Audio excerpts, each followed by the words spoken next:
Oh, Welcome back to space. to the end of days. Hello. Well, the announcement of the end of days. Yes, the announcement of the apocalypse. We are now in the pre-apocalypse. Yes, and for those of you who are new here, which I imagine there's a few of you who came from YouTube and such, I am Blondie. I'm the YouTuber and Twitch producer here at Paradox. I am Martin. I am the game director of Stellaris. So today we're going to show you a brief overview of what's coming in both Apocalypse and the Cherry updates. Yeah, first look, you could say. Well, a second look, but at least a first look at the expansion. Yeah, definitely. A second look at Cherry. Yes. So we're just gonna jump right in, like no. Yeah, because Actually, before we jump right in, I just remembered something I want to do before we jump right in. Is that if you haven't checked it out on YouTube.com/Paradox Interactive, we have the Stellaris YouTuber War, which is a miniseries, kind of Paradox's take on what a reality TV format is. And so if you want to watch 6 YouTubers who have never played Stellaris before, getting slightly coached by A-Spec, try to duke it out. Yeah. It's a lot of fun. I think they died to the swarm at the end. Spoiler. Spoiler alert. It's a really good series. It's and you should check it out. Watch it. All right. So yeah, the Apocalypse. It's the expansion we just announced. I think it's up for pre-order right now. Yes. And we're going to show a bit of the features. Today's Dev Diary. You should definitely read it if you haven't. It's actually Dev Diary 100. And it was about Titans and Planet Killers. And we're going to show a little bit of that. We're going to show a little bit of some other features which we haven't even got into at all yet. So you're getting an exclusive here. Yes, fantastic. So I actually did a little bit of console hacking while the trailer was showing to save everyone me fumbling into the console. Yeah. So I have spawned, I think this is your old empire? Is it? No. It's just, okay. I don't know who's I was empire humanoid robots. Okay, I don't know. It's someone's empire. I picked it because it has the Planetoid set, and I love the look of the Planetoid Colossus. So I'm actually going to go and open the ship designer and show you some new things. So we have Titans. Titans are really, really, really big ships. Yeah. Can get an idea of the size difference there. I'll show you there as well. There's only one ship section each, but they're basically super specialized. They don't have any small weapons or anything like that. They're totally focused on being massive artillery ships. And while they might have, sure, you can put maybe 6 large weapons on a battleship, but what battleships do not have is the Titanic slot. And the Titanic slot fits what's called a perdition beam that's basically a Titanic weapon, and they are absurdly powerful, like Fallen Empire Titan powerful. Damn. They can one-shot a lot of battleships. You will see that the Titan has a crazy amount of hull points, armor, and shields, even compared to a battleship. It takes 3 times the amount of punishment. It has a lot of these utilities. It can fit 3 aux slots, and it can fit an aura. Oh. So these are basically meant to be flagships. They're limited in the amount of you can have, and you're supposed to sort of have about 1 per fleet. You get 1 in base, and then you get 1 for each amount of naval capacity. Right now it's 200, but that's non-final numbers. Yep. So you can also put an aura, which either is a good aura, a buff that will affect all ships in the same fleet. So for instance, you can put the Inspiring Presence, and the Titan will buff all the ships it's leading. Or you can put a negative aura, which would affect all ships it's engaged against. And as long as it's not the same aura, you can have multiple Titans debuffing enemies. But you can debuff people with 1 offensive aura and a shield dampener and a subspace snare, but you can't stack multiple subspace snares, for instance. That could have been very, very. That could have been a little powerful. bit overpowered. So obviously a weakness of Titans is that they only have these ridiculously large weapons. They are amazing at breaking open starbases. They are amazing at taking down battleships. But, you can bring a lone Titan against a bunch of corvettes, and Strikecraft is going to be in for a very bad time. Yes. And of course we have the Colossus with missing icons. Well, it's hot code, temporary, all art is not done, yada yada yada. You're looking at a in-development version. There will be bugs, there will be non-final visual things, there will be non-final numbers, and you guys are going to ignore all of this and go rant on Reddit. Exactly. We are quite a far away from the release, so things are going to be missing. Have you fixed endgame crisis yet in the game? Balanced that? They are somewhat balanced now. Alright, We because haven't. last I played, Yeah, I got for to a that while point. they were absolutely ridiculous in terms of like just crushing everything. I reduced their strength by about half, and now we'll see if that's good enough. because they had like 10 times. I think it was the I got the oh my god, the machine, Oh, the contingency. the contingency, and they had like 10 times my ships. Although I was playing badly because I haven't spent as much time in this game as you have. That's fair. Most people haven't. No. Anyway, so the Colossus. So the Colossus is you actually require like an Ascension perk to unlock it. I cheated myself, the Ascension perk, and it doesn't show up because the icon isn't in yet. Yeah. And then you get a special project which you complete, and while the special project is in process, you get to pick a weapon for it. So there's a bunch of different weapons to choose from. I listed them all in the dev diary. I'm going to show off the World Cracker, which is your conventional blow a planet up. And of course, every single chipset has its own Titan and its own Colossus. Yes. So I also wanted to do the Planetary. It's A, because they're cool, and B, because we have only showed the mammalian one so far, I think. Yeah. I think I also showed off the avian Titan, and at the long distance the Arthropod Titan, but details. Yeah, whatever. This is new, which is Yes. the most important part. Oh, right, it has the pacifier now. And upgrading it is currently bugged, so I'm gonna have to build a new one. You can only have one Colossus at a time, but you can rebuild it if it's broken. And it doesn't build instantly, I'm cheating. Yeah, of course. Yeah, so We have actually, dev cheats. right now the Colossus does not have any conventional armaments. We're discussing adding some. Nothing big, because it's not meant to be a warship. It's not meant to be your flagship going into battle. It actually has a combat behavior that I don't think is completely done yet, that tells it to ignore all enemy ships and just go straight for the planet. You know, Right. enemy ships will be shooting at it, and it just goes, nope, we're heading to destroy the planet. Yeah, maybe something so that you can't send one Corvette and take it out. Yeah, just something like that. I mean, you're supposed to escort it, but still. Also, I think one Corvette would take a very long time to destroy a Colossus. Sure, but he could. But still, it feels like it would make sense for it to have a few turrets at least. So, with the Colossus, you pretty much select it. You pick your stance, and you pick your weapon, and normally these banner worlds would not be targetable because the other weapons generally target like the life. Yeah. But the crack world can actually be used to blast barren planets, so I'm gonna do that now. Ooh. So first, the Colossus goes into position. And I should also point out that what you're about to see is a lot of the visuals are final, but the like timing on the animations isn't quite right, the speed isn't quite right. Things will look even better in the end. But I just love this.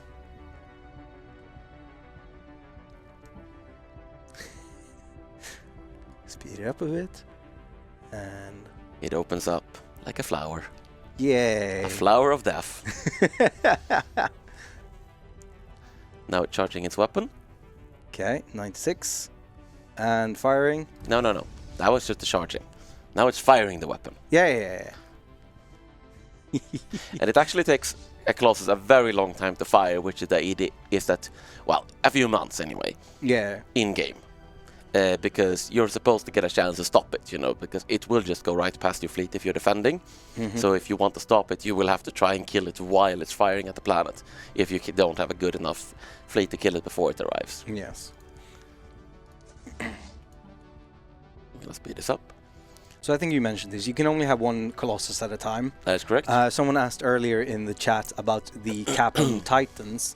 Is that a hard cap or a soft cap? And I believe that's tied to... It's 1 plus a certain amount per naval capacity, like I said earlier. How many exactly isn't final, but you're meant to have maybe... Unless you're a really big empire, you're meant to have maybe like max 3 or 4 of them. Alright. So what happens if, say, the Colossus gets to 90% and then it gets killed? Then you stop the planet from being blown up. So the planet is fine. Yeah, the planet is fine until the weapon fires. I mean, it's basically going in, sort of cutting away for the beam and charging the weapon. Oh, I know. I don't want to miss the good part. Yeah. And obviously, it's not meant to just cut off like that. No. And then, boom.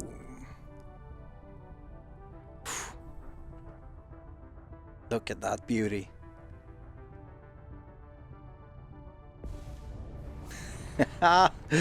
Oh, the chat, I believe, is they're very happy about this. And if in some cases, like if you're blowing up an inhabited planet, it will also generate a mineral deposit, so you can mine the people you killed afterwards. Oh my god, no. Oh god, oh yeah, I can imagine. Yep. There's a lot of people pressing F for the barren worlds. Oh no. Pay respects, everyone. Just pay that respect. And here, of course, we have our glorious Titan. That is a... What's that next to it? Is that a corvette? That's a destroyer. That's a destroyer. That's a battleship. That's a cruiser. So Oh, that's a there's the cruiser. corvette. That's a Titan. That's a big ship. Oh my god. Yep, there goes Alderaan. Except no one was living on that thing. That we know. Could have been microscopic life that we just hadn't discovered. That was undiscoverable.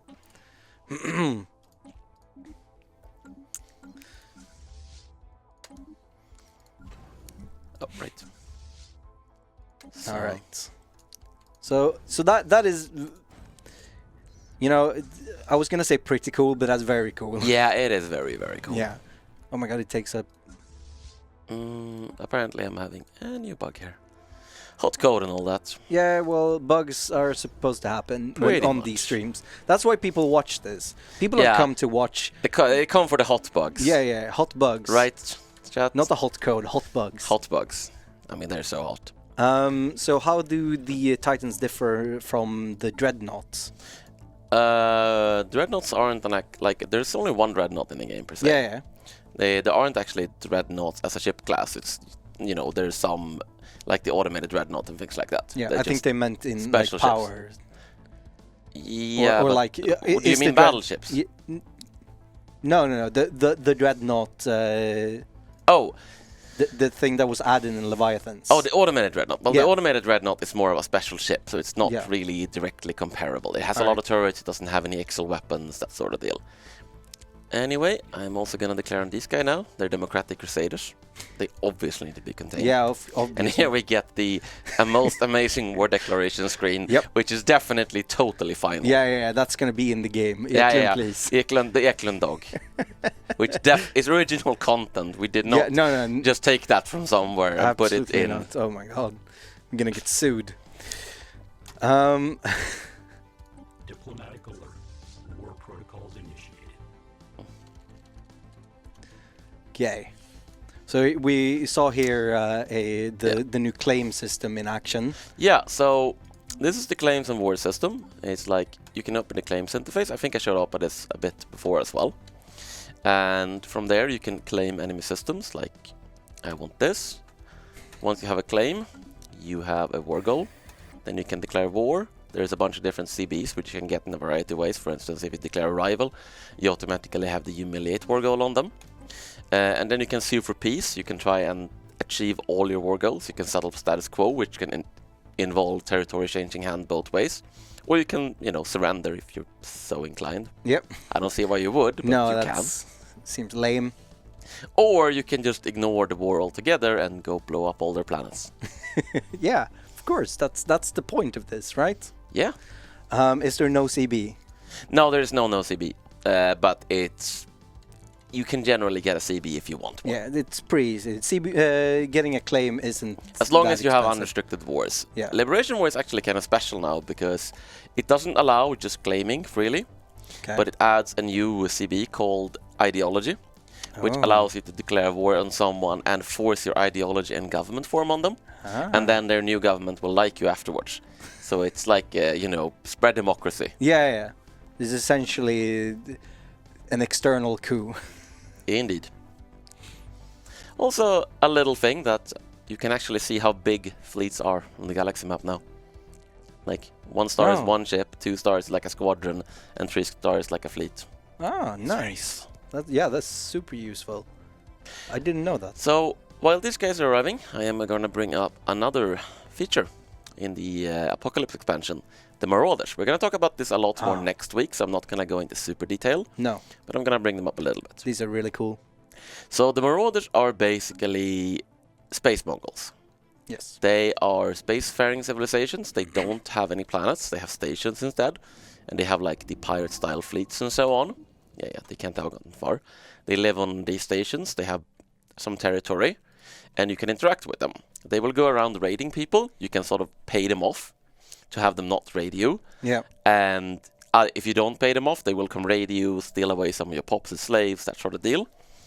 But you can also do a bunch of things with them, like you can pay them to raid your rivals. It is not available because we're not far enough in the game yet, but at one point they will tell you that they are now available for mercenaries. Yes. And you can hire the fleets to help you, and you can purchase like mercenary leaders from them as admirals and generals. Mm-hmm. Also, later point in the game, it's possible for one of these hordes, there can be up to 3 in the game, to unify under a great Khan and become a mid-game crisis, which will expand and deal with things, and more details on that next week, but it's really cool. Yeah, it's very, very cool, and I think we should not talk about it anymore after that. Although we had a question about destroying planets, which may be too in-depth, you'll have to decide. Stereosar asks, will you get some form of political... Diplomatic penalty, yeah, yes. diplomatic penalty for There destroying are planets. definitely diplomatic penalties. They're different depending on what kind of weapon you use. Like, it's not as bad to use the pacifier as it is to use the world cracker, Yep. but people will still be a little sideways about it. Also, there's actually one you can use on your own planets, which is the God Ray, Yeah. which converts everyone to spiritualists, and you can God Ray your own planets, but your population will not necessarily be super happy about it. Oh, fantastic. Let's see. Can you destroy your own planets? No, you cannot. Oh. I mean, you can mod, so you can do that. That's Yeah. actually another thing. The system is completely moddable. You can, because the way the planet destroyers work is that just like a component Yeah. that you put into your Colossus, and the components are scriptable. If you have, an artist to make the effects and a scripter to make it, you can basically make any kind of planet destroyer that can target any kind of planet you want.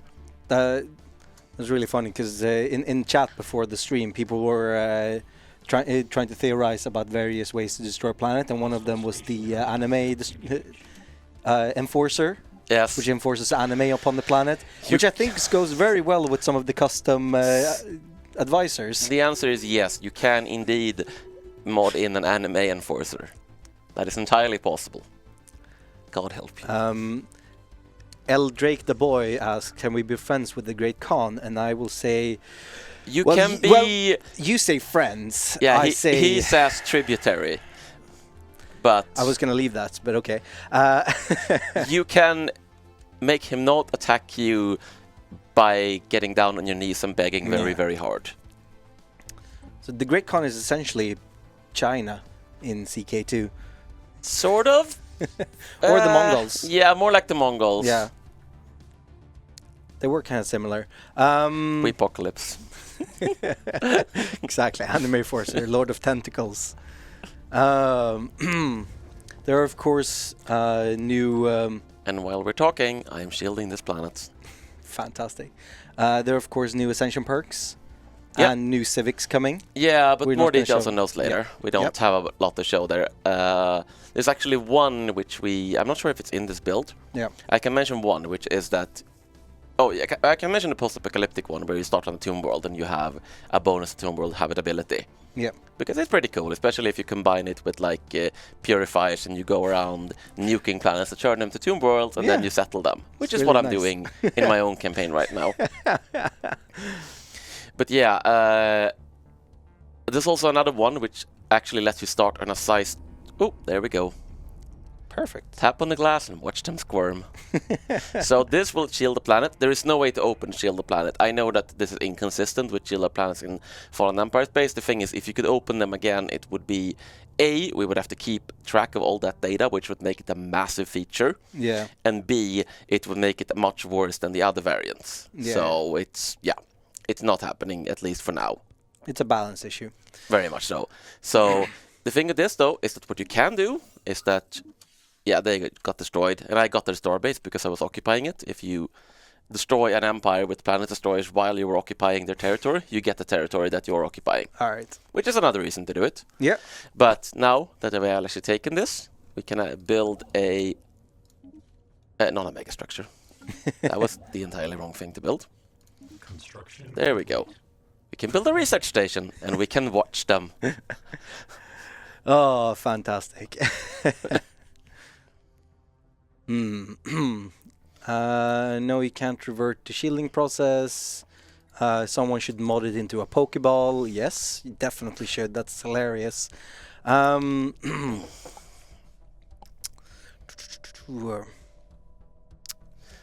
With the stations above planets gone, will the planets be able to defend themselves if some planet-side weaponry or other defensive mechanics on planets?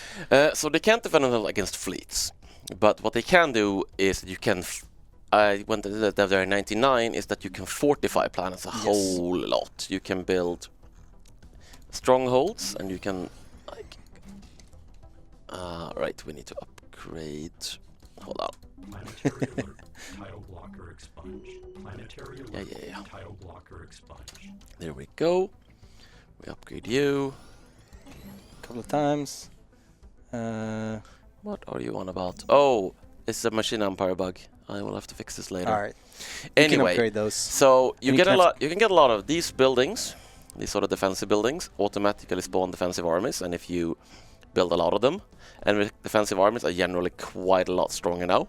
Also, army power had their value OYS. That's bugged. They are quite a lot stronger now. There's also a bunch of text to make them stronger. In general, you can make planets into really, really difficult worlds to take. Yes. And yeah, they can bombard them, but that takes a fair amount of time with a big world. And also, we made a planetary shield generator much, much stronger. Minus 75%. Yeah, and it's also immune to bombardment, which means that as long you cannot bombard the shield. Fantastic. The thing with bombardment is that you can actually bombardment will target the armies as well. It will simultaneously target the planet. Actually, I'll just show how it works. I'll just have to find someone else to declare war on, like you. Diplomatic alert. War protocols initiated.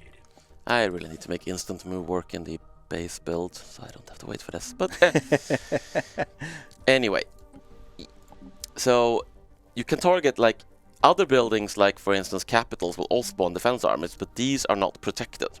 They can be killed by orbital bombardment, whereas armies protected by forts cannot be killed by orbital bombardment unless you bomb the fort into ruins. All right. And bombing effectively forts into ruins means turning on indiscriminate bombardment, which also means you do a lot of damage to the planet. So it's sort of you can take a heavily defended planet, but you can't do it without a lot of ground losses or, significantly damaging the planet.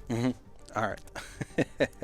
Also, planets with fortresses will have FTL inhibitors, so that you can actually lock down a choke point with a planet as well. Yeah. All right. Someone is asking about space plagues, and I don't believe we have any illnesses in the game. It's one of those cool idea. Yeah. But hard no promises. It's hard how exactly it will work. Maybe someday. Maybe. I'm gonna show off the ion cannons in a little bit just to answer that question. Yeah. Can you bomb a planet so much until it explodes? No. If you are one of the purifier types, you can use the Armageddon bombardment. Otherwise, you just have selective and sometimes indiscriminate. Oh, god damn it! Okay, now I apparently decided to go in and engage the Marauder home fleet. So, well, boom. I guess that is okay now. Yeah, my ships are for some reason invulnerable. Yeah, I definitely didn't cheat. No. No one saw you cheat. But yeah, what you can do if you are purifiers or exterminators is that you can turn on Armageddon bombardment, and Armageddon bombardment can kill all pops on a planet, and if it kills all pops on a planet, it turns it into a tomb world. Alright. So that sounds... I think I found my next playthrough then. Yeah, it's a lot of fun. So they can sort of start wiping out planets before anyone else, but it's a bit different from the way Colossi do it as well.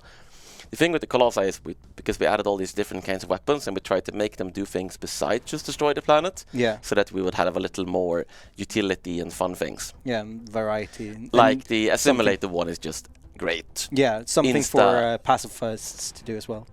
Yeah, exactly. We wanted to add a planet destroyer for pacifists. No, that makes perfect sense. Don't question my logic. Can you destroy a ring world? Yes, you can. And does that destroy the whole thing or one section at a time? You smash one section at a time. All right. And the question disappeared, but I think they asked if it could be repaired. I actually don't remember. I don't think the intent is that it can be repaired, but I haven't actually checked that in a bit, so I'm not gonna promise one way or another. All right, so now I'm bombing the planet. The way it works is you don't have the fortifications anymore. No. Instead, what you have is called planetary damage. And you see I'm also doing damage to their armies. Yeah. And when planetary damage ticks up to 100%, one of the tiles on the planet will be destroyed, like blasted. Ooh. And then it will reset and start over. And because my fleet is set to selective, they actually stopped bombing now because they bombed all the planets to death, the armies to death. And the purpose of selective is to kill military targets. So now I changed it to indiscriminate, and they will start bombing again. Okay. And yeah, they ruined the building. I can keep bombing now. Pop died, etc. And it will sort of keep bombing until it can't do any more damage. Yeah. Only the Armageddon stands can fully depopulate planets, basically for balance reasons. So talking about the new border system, so what is the role of planets now, since they won't work as a border extension for our empires? Producing resources. Yeah. And, you know, giving you naval capacity, giving you starbase capacity, like population is power. Yep. Absolutely. What about destroying a planet with a habitat over it? No, the habitat will not be destroyed because it will just be orbiting a cracked planet. Like, if you actually go back, you can... Oh, okay, you're right. It re-explodes every time you go back to the system. Oh. That's a fun little bug. But basically, as you can see, it's not actually gone. No. It's turned into a shattered world, which should have a different picture, of course. Now we get to watch it all over again. But yeah, so it hangs around there, so the habitat will be hanging around over the shattered world instead. All right. More galaxy types? Detective Foley asks? Not planned for Armageddon. Sorry, Apocalypse. But Armageddon bombing stand, not Armageddon the expansion. But it is something I want to add in the future, as long as like binary and trinary stars, just more things to find. Yep. And everyone is pressing F again. There was a question, but I forgot it while I was laughing at F. Someone just asked, is there a new Civic that lets you start a larger planet? Actually, yes. Oh! Yes, there is. I'm not sure if it's in the game right now. I don't remember that, so we added it. We added it just either it was yesterday or today. Okay, so yeah, there we go. Oh. So holy crap. I know it's pretty bugged, so it might not be precisely, because like Daniel spent today fixing it. But it's bugged in this build because this build is from yesterday. But yeah, so this is a Civic called Life Seeded, and it essentially means you start on a size 25 Gaia world, but your population has Gaia world preference, which makes them have no habitability whatsoever outside of Gaia worlds. Damn. All right, so I mean, I can see some interesting applications there. And obviously that's not supposed to have radioactive wasteland. No. I was reading recently about the one planet strat. Yeah, it's basically perfect for the one planet strategy, because you get one awesome planet, but you're gonna have a lot of trouble colonizing other planets. Exactly. Also, I've been trying to figure out how to do a one planet strat, because and it's actually even better now because Gaia worlds increase resource production instead of happiness now. Ooh, nice. So yeah, and I think we're going to talk more about this in the coming Let's Play. But there has been, of course, with the new changes to board and such, there has been some changes to Unity penalty and research penalty. Yes, there is a lot of change. Like, essentially, I'm not sure what hasn't changed. That's a good Stellaris 2.0. A lot has changed. Like the thing is, the game is very recognizable. Like, if you've played Stellaris before, it's not gonna be. You will understand how to play it, but there's a lot of new things. It's a lot of balance that is completely different. Oh right, yes, you're right. is there, and then on the points. Yes. Wow, you're showing me how to do something in Stellaris. Which I, by the way, already knew. Yeah, you knew it. You just you're talking at the same time as you try to do Yes, I was things. spacing out a bit. So yeah, now you actually have a research penalty based on the number of systems above 1 and the number of planets above 1. It's less penalty per planet, but there's also penalty per system, both to Unity and research. Yes. However, there are reasons you're going to want to not necessarily leave systems in the middle of your space, which is also going to be mentioned next week, called pirates. My God, pirates. Hate pirates so much. Want to kill them all. They wreck you. Can we remake the Kingdom of Lordran? Maybe. I don't know what civics they would have though.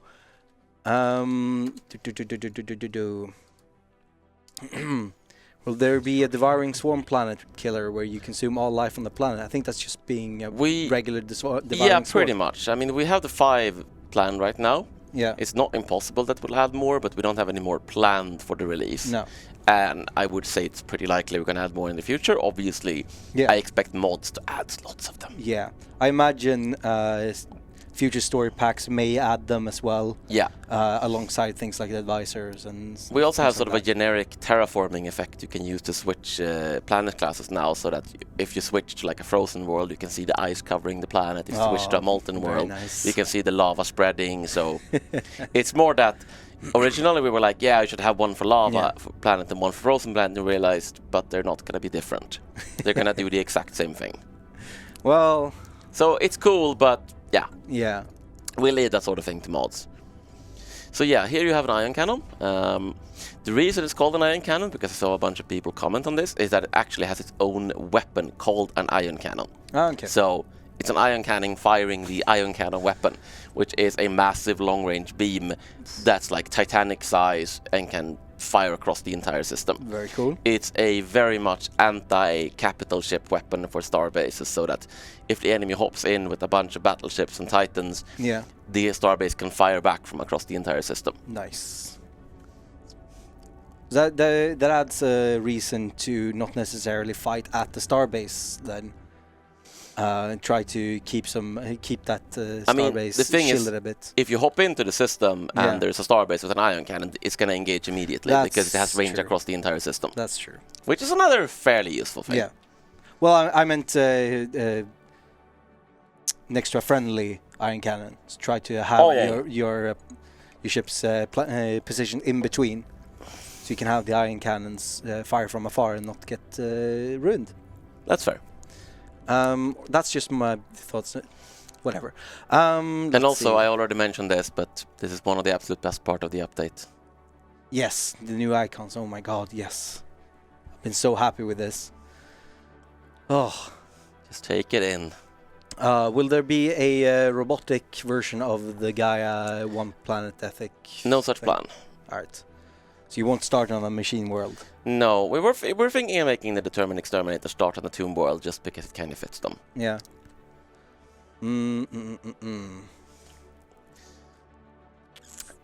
And just because I see the question come up again, yes, you can destroy habitats, yes, you can destroy ring worlds. Alright.